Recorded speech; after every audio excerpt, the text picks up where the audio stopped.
ভাই আপনি তো বিএনপি করতেন, আপনি জামাত করতেন, শিবির করতেন, কিন্তু আপনার কি একটা কথা মনে আছে গত ইলেকশনগুলোর কথা?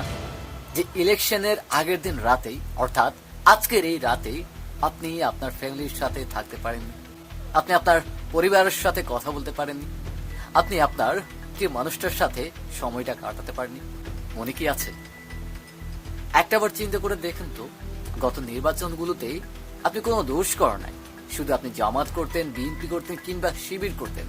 সেই কারণে প্রত্যেকটা নির্বাচনের আগের দিন রাতেই কারা যেন আপনার বাড়িতে এসে হামলা দিয়েছিল, কারা যেন আপনাকে তুলে নেওয়ার জন্য বারবার অভিনয় করেছিল, কারা যেন আপনাকে ধমকানোর জন্য বারবার ছুটে এসেছিল, কারা যেন আপনার বাড়িতে গোলাগুলি করেছিল।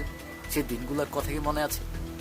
একটাবার চিন্তা করে দেখুন, আজকে আমরা এমন একটা নির্বাচন করার জন্য এগিয়ে যাচ্ছি, আপনার বাড়িতে কিন্তু কোনো ধরনের কোনো অগ্নি সংযোগ নেই, আপনাকে ধমকে আসার সেই মানুষটা নেই।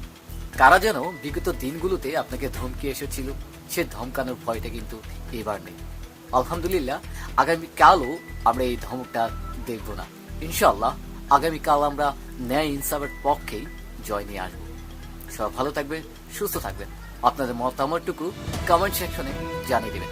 ধন্যবাদ সবাইকে। আসসালামু আলাইকুম।